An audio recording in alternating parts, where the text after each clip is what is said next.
Thank you, listeners. It is Tuesday. Feels like a Monday. It's a Monday on a Tuesday. And thanks for joining us for Elko Live today.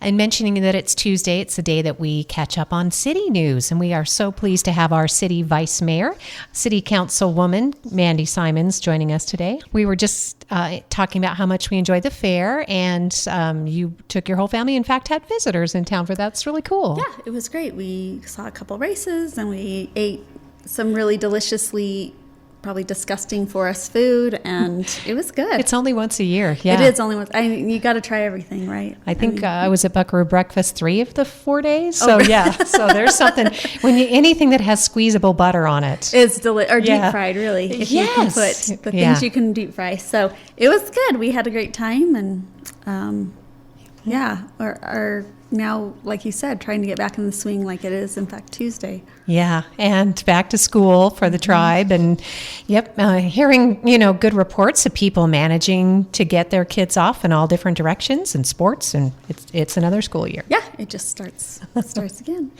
So we'll catch up on what the city council most recently went over. I'm just kind of adjusting my levels here a little bit. It looks like I'm coming in a bit hot. Look out, roger that. Okay.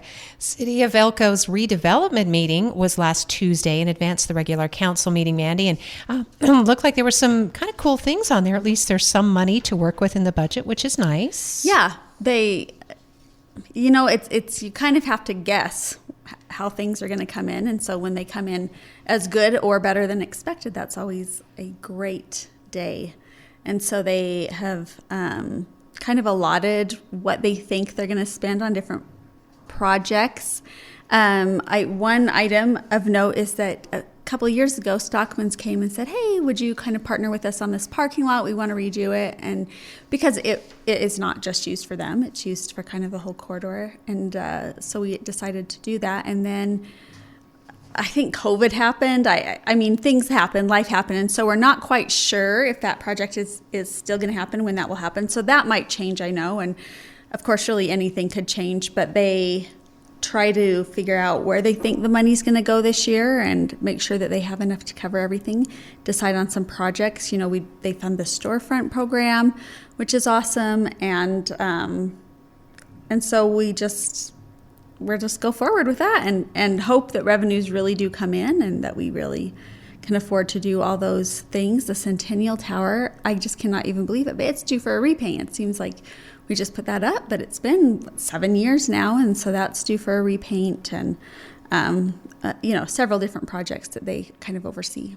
So it's good to have a budget for that. And a shout out to the new Edward D. Jones building. I don't know if that's a storefront grant or not, but looks great there, kitty corner from across from Gerber Law. Yeah, isn't that fun that they did that? I love that they, took that. Of course, we had the glass shop in there forever. Yes, and we miss you, Cheryl. I know, and it was such a fun, great business, but they have now moved on to hopefully greener pastures, and so they decided to buy that and spiffy it up, and it does look great. Yeah, so that's just an example of, some paint, and again, I'm sure a lot of interior work that was done, but an investment in the community, Mandy, which in turn generates more tax dollars and provides, for more amenities for the community. Exactly. So, we're excited to see when these buildings, when they put a little time and effort and money into that, and it adds so much to our community.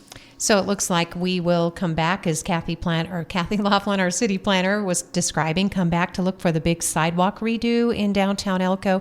I see the pedestals, or at least the cutouts are there for art installation. I mean, we still have more to do downtown. Yeah, exactly. Yeah. And I'm sure it will be a never-ending process, because it seems like once you get everything the way you want it, the first things you did now need repaired or redone. So, but yeah, they are still looking at sidewalk projects down there. Anybody who walks down there knows there's some very uneven spots that are not ADA compatible. Unless you're rappelling. Exactly, yeah. If you brought your rappelling equipment. That they're finding, so I did not know, I didn't grow up here, and so I didn't know this, but apparently there are tunnels all over the place under there. And so as they bring up these sidewalks, we may get some surprises, and they know that that's coming. And so that's definitely one of those projects where, okay, this is the estimate and this is the money we have to put to it. And we know that there could be some big surprises there.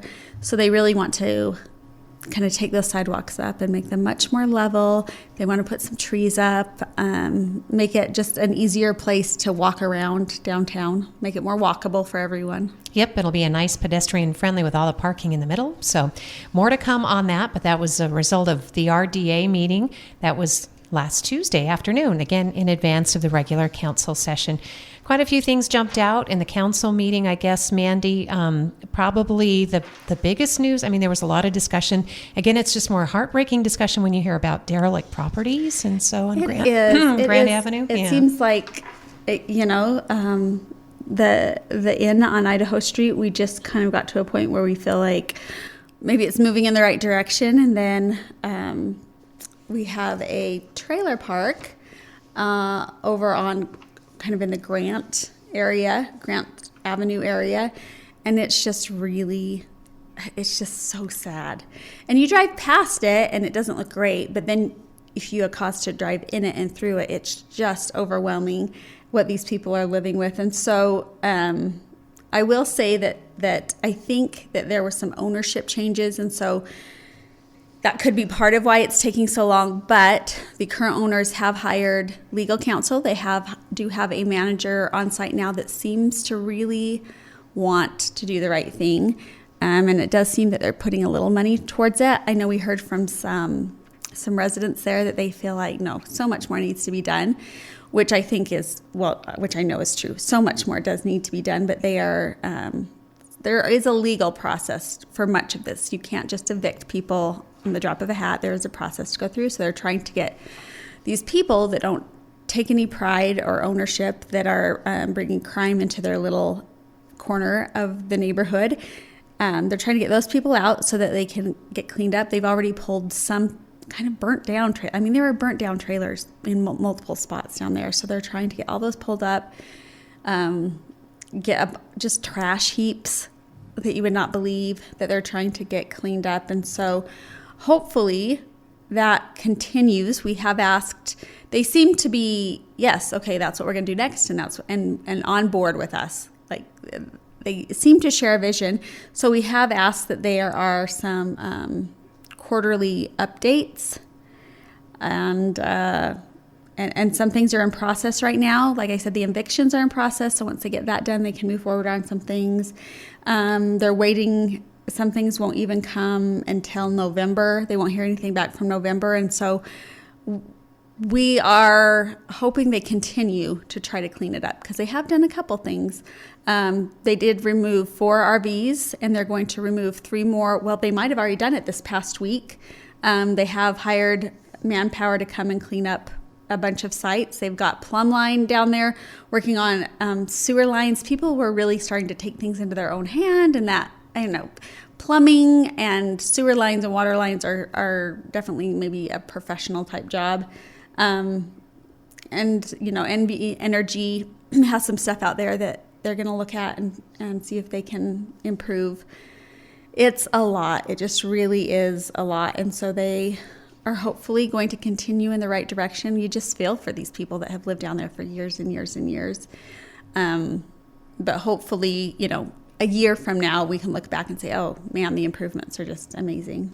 Yeah, that's good to know. And Mandy, again, the council just can only take these matters up when it's brought to your attention, because obviously there is a lot of freedom, within the city. People paint their houses what color they want, and they manage them or don't manage the properties. And so when it gets this bad, that's when the city hears about it. Yeah, well, and you want people who own a business to be able to run that business as they want, right? Of course, there are rules that apply to us all, and legal standards and such forth, but you've just let it go. It's like, well, I'm sorry, we're going to have to step in. We don't want to run your business for you.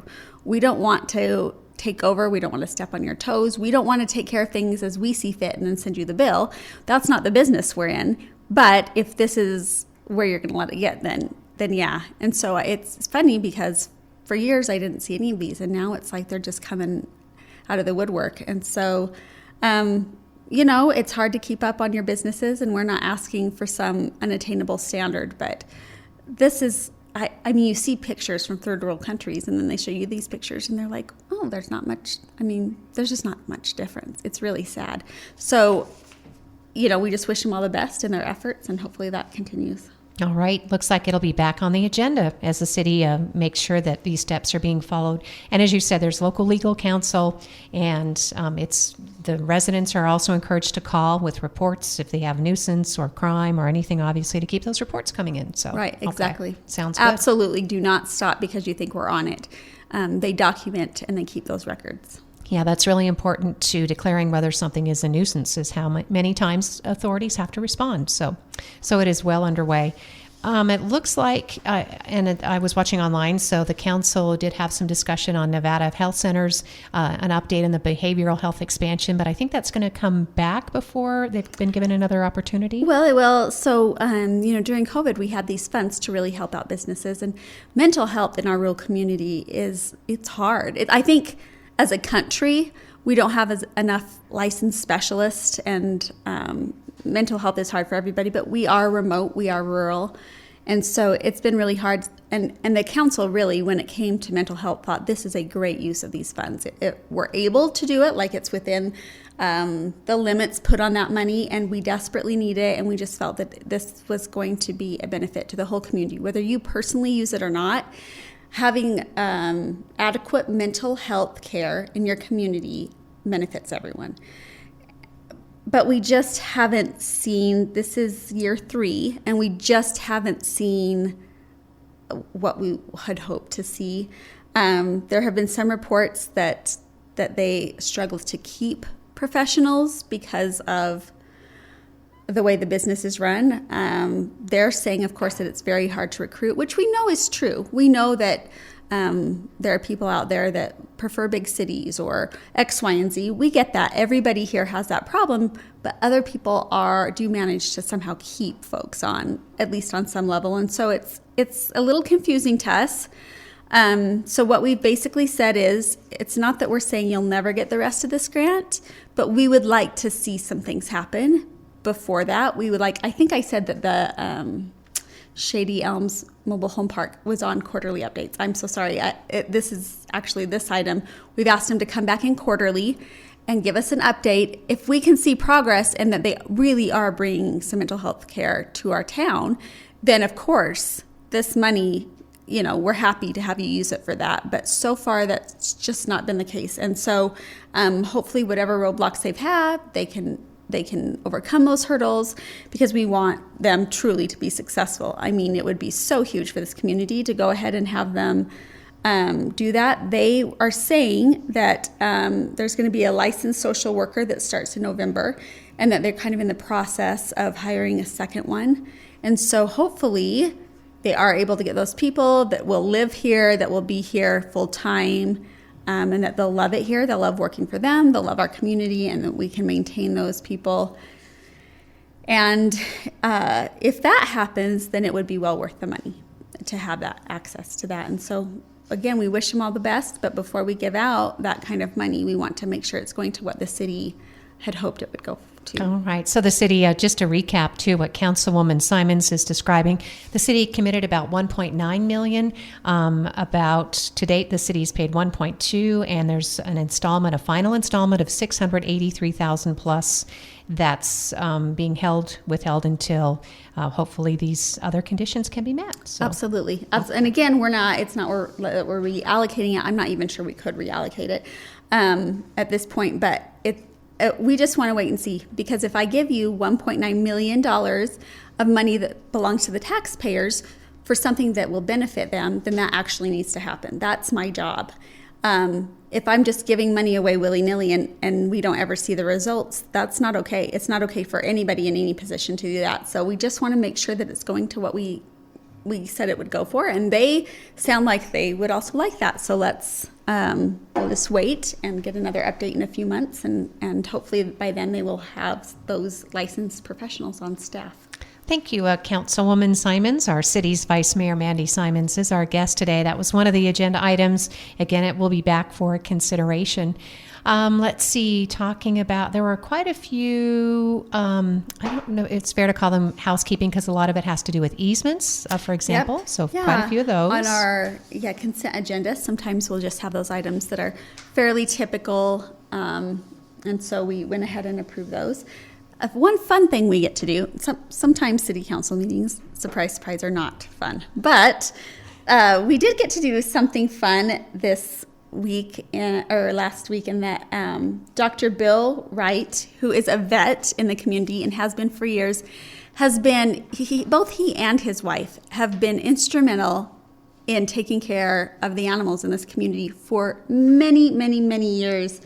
I do just, for those of you that don't know, there's a nonprofit organization called LASSO in this community, and what they basically do is raise money kind of for the animal shelter. They're a fundraising branch that helps our local animal shelter. Of course, the animal shelter is funded by the city, but we wanted to, many, many years ago, and Bill's wife, Vivian, has told me the story. Many, many years ago, they wanted to create this group, and they really wanted to do a spay and neuter clinic so that these animals that come in don't turn around and get adopted out and then create more and more animals that also don't have homes. And so they had to write grant after grant. I know that Dr. Wright has just volunteered numerous hours.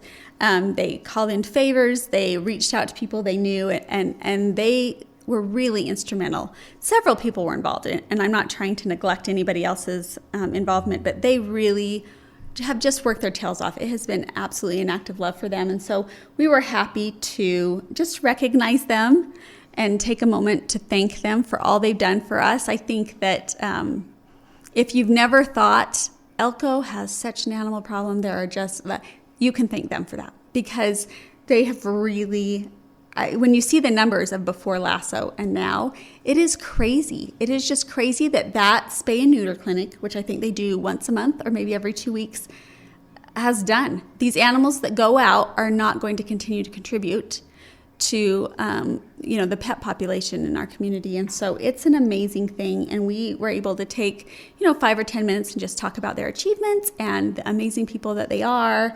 And so we're just grateful for them and all that they've done in association with LASSO and the animal shelter. That's the local animal shelter support organization known as LASSO that Mandy was describing, and that's fantastic. And I know that even now, even without an overpopulation problem that's contributing, without animals being spayed and neutered, Mandy, there were 32 dogs and puppies in the shelter just this last week or so. They have no more room. Exactly. Yeah. It's super hard. And so the city is doing all we can. And then we just ask the residents, of course, that if you have animals, go ahead and look into spay and neuter for them.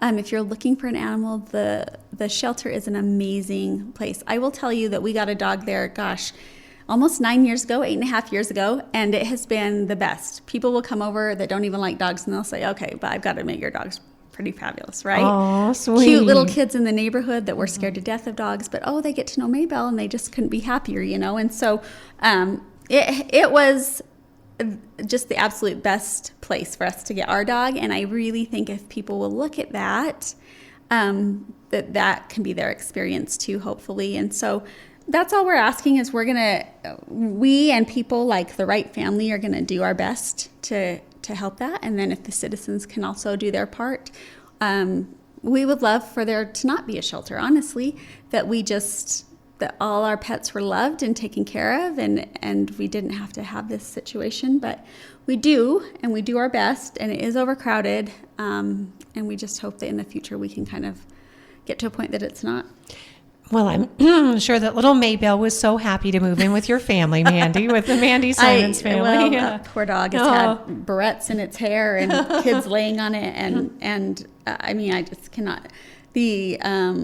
The abuse really sounds like a perfect dog's life, though. Really, actually. So hopefully other people might have that experience too, because it's been great for our family. Very nice. And I know that also under presentations, the council got to recognize and appreciate Kim Wilkinson. I think this is her last week. Yes, super sad for us because a city council member, she's kind of the person that we deal with. I won't say the most, because obviously we have department heads and the city manager that we deal with a lot, but she used to be the one, when I first started, we would go, before we got, with this century, we would go and she would copy this whole agenda, hundreds and hundreds of pages, and we'd be take a binder home on the Thursday before the meeting, and she would just spend all morning in the copy room making this little agenda for us. And and now it's all online. We have computers. We bring it up online. She doesn't have to do that anymore, but still, she's the one that makes sure, oh, there's somebody lined up to come and do the radio program today, or there's this event that we really need represented. The mayor can't do it. Mandy, can you do it? Or she just really takes care of us, along with several other people. Certainly, we have a wonderful staff there that helps us schmucks out as we try to make these decisions. But Kim has just kind of been our right-hand person as well, so it will be so sad. I'm sure they'll get a wonderfully qualified person in there, but it's really sad. She has done a fabulous job in the city, but in relationship to us, we just feel, I don't know, very attached to her. It's a little bit sad. It is a little bit sad. I am going to miss Kim Wilkinson too, very, very much. And I know that she's going to have a very happy time, though, I'm doing sure some other things. The most calm, kind-hearted, yes. wonderful lady. So yes. we do. We wish her all the best. She deserves nothing but just her husband needs to retire so he can bring her, fruity drinks out by a pool for the rest of her life or something like that. That sounds great. So if that's not part of the plan, Kim, we just gave you an Get idea. on that. Yes. So congratulations to Kim Wilkinson, again, Administrative Assistant, retiring from the city of Elko. And I know that working on her replacement is underway right now. It is, yes. Yeah. And then also National Suicide Month. There was a proclamation for that, and there was a really heartfelt presentation, Mandy, and this is such a serious problem in our community, continues to be. So we still have a lot of work to do. Yeah, and of course, related to the mental health crisis that we really Yes. have in our community. So September 14th is the Suicide Prevention Walk. If anybody's interested, that's the day I wrote down. I hope that's actually true. That is it, Saturday. Okay, perfect. Yeah. I was able to go last year and see them, and it's just this great group of people who, for whatever reason, this is near and dear to their heart. And so if you're interested in that, they're going to have it at a different location this year. They normally have it down at the park. And At the Silver Dollar, at Sam's place. Yeah. They're going to have that there this year. So a little bit of a change in venue. So if you've gone before, make sure that you note that change in venue. But it's a great group, and they just came and shared a little bit about themselves and what they're doing. They had these great cards that if you think you have any need for, you need to get a hold of it. It had just a little business card, but it had so many numbers, useful numbers. Do you have one here? I have one in my bag. But and it had all these just amazing resources, the Nevada Health Center, Youth Mobile Crisis, the adult care team. It had a lot of therapists and social workers and different people listed on it. So if it's a two-sided card. It is two-sided. It's got resources. I bet there's 20, 25 numbers on here. It was so great that they have this and that they're handing them out. I think that in and of itself is a big deal for everyone. We recently in my family had a child going through some stuff, and we just didn't know, and we figured it out, and it was great. But when I saw those cards, I was like, why doesn't everybody have that on their fridge? Because you just never know who's going to struggle with anxiety or depression or, OCD or AD. There's so many things. And so I just appreciated that they were trying to get that information out to the community. They're a wonderful little group, and we hope that their walk is very, very successful. Oh, it's going to be fantastic. It is really a nice, and you don't have to have that occurrence of suicide in common to be there, to be of support, just to show care, because it's all about healing in our community. So thanks, Mandy, for supporting them. In that effort. They're wonderful. I love groups like that just you can tell it's near and dear to their heart, and that they would do anything to just help people in similar situations maybe than what they've gone through, and they would love your support if you're available that day. We're talking with our city vice mayor, Councilwoman Mandy Simons, going over last week's the regular council agenda, just to see what popped up. Now there is probably, let's see, I know we had the police chief on it. He talked about the Elko Institute for Academic Achievement parking drop-off situation. I think that's smoothing out now, so that's good news. Hopefully so. There were some hiccups on the first day. That's a new building, and they sometimes going through the motions is the way that you figure out where the bumps are. And so I think the first day was rough. The second day was a little better, and they've hopefully improved on that. But got it worked out. Yeah. So, and I know that they've kind of got a staggered pickup, and so hopefully that's working where they don't have everybody there at once, and they're hopefully enjoying their new building. Yeah, it's beautiful. I saw the kids in the parade. It was so fun to see them. Yeah, the fair parade was really, thank you, Elko Lions Club, for continuing that tradition, because there are a lot of really important things that go on, Mandy, in the community, large or small, but there's always something to do. And somebody that says there's nothing to do in Elko, well, sometimes you have to make your own fun, or you have to look for the traditional legacy things, but we don't have concerts every weekend. We don't have monster truck pulls not everything in life can be that thrilling and exciting every single weekend. Well, we had some family friends that moved to town, and this was several years ago that they moved here, but they had a family with 7 children, and they decided that they were going to find something every weekend to do for free when they moved here. They'd been to Elko maybe through it or whatever, but they didn't really know what we did and didn't have to offer, and they were able to do it. They found something free to do every single weekend. And so, and anybody who's tried to plan an event in Elko, you're like, okay, whose toes are we stepping on? Let's find a weekend with nothing. Oh, that doesn't actually exist. So yeah, there's always things to do, to keep busy, to be involved. You don't have to look very far. And the parade was wonderful. The fair was wonderful. It was just a good weekend. I don't know who won and lost. I will tell you a funny story that maybe is probably slightly illegal. But some sweet lady, I don't know who she was. I have no idea. My daughter was selling programs. Some of the school things. My husband's going to get so mad that I'm telling the story on air. But anyway, wanted to give her a little tip. And I guess the lady said to my little underage daughter, oh, you know what you should do? You should pick one of these horses, and I'll go and put your dollar tip on this horse for you, and we'll see if you win. My daughter's like, well, that sounds great. Just picked a horse, said, oh, number 4, number 2, whatever. She won.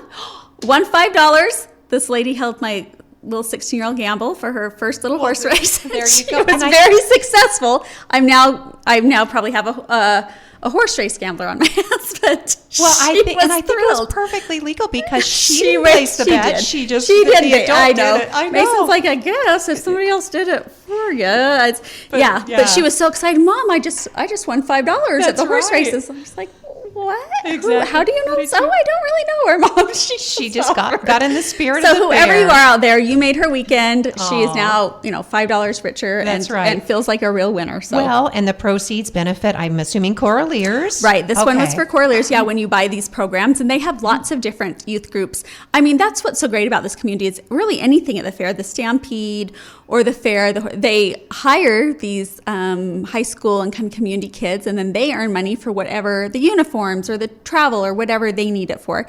And so you had lots of kids down there selling tickets for things and selling the racing programs and all sorts of fun stuff, manning the gates and things. Yeah, and so and then they get to sing Home Means Nevada. They did. They sang Home Means Nevada, and they, work hard on that and getting that done. So it was fun. It was a fun weekend. Oh, I'm so glad, Mandy, again. And and it's just a great example of you can make your own fun, you can find fun, and the fact that the family found it without spending any money. That's also really. It was a great achievement, I thought. Let the fun continue. Well, back onto the agenda, we always have so much fun talking about. I know, we just start talking about. I'm sure the city's like, do you realize that you're on there to talk about the city? Oh, but we are of the city. We live in the city. That's we have right. families.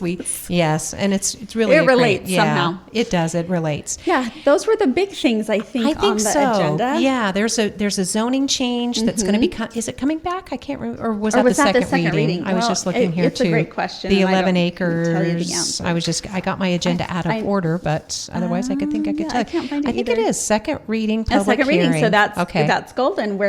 We've signed off on that to approve that. Yeah, I know what got us started. We were talking about Elko Institute, so that's where the school was going to be built. Yes. It's the parcel across from the Peace Park, and instead of selling it, the school is smart. They're going to make some money and lease the parcel for development. Yeah, and so we'd kind of gone through the process to make sure that it was zoned properly and fit this school, but there were some things that no longer need to be that way. And so we just had to make sure that everything's in order so that now they can use that property to lease out and to try to maybe provide some revenue for them. Yeah, build a little development on it. City planner Kathy Laughlin brought up the fact that it's reverting back to the Right. original zoning that Yeah, allows for that. because they didn't Yes. use it for the school purpose. We now are just going to kind of rewind a bit, and it's great. Yep. So we're excited about that. So there really was no controversy, and it's yet to be decided. Any plans for that particular site will have to come back before. Right. I was going to say we haven't Yeah. seen anything in particular about those plans, Yeah. but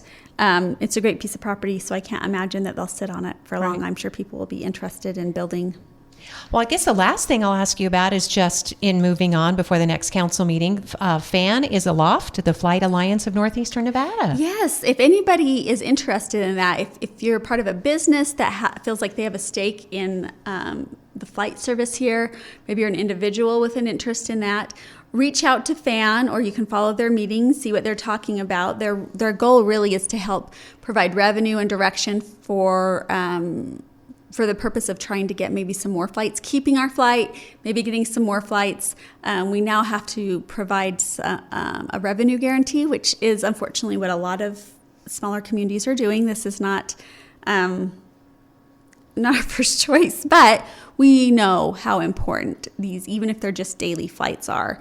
And so we're doing our best, and FAN was created to bring together like-minded individuals who can brainstorm and gather up some funds and help us out with that airport. And hopefully, I mean, can you imagine what it'd be like to have 2 flights a day again, or to other locations? And that's really our goal. We've talked to the governor many times. I know the mayor's talked to the governor. I've been over there to talk to the governor, that to have some interconnectivity even within our state. People that live in Vegas can't fly straight to Carson City if they're in the legislature, and people can't fly straight here for cowboy poetry.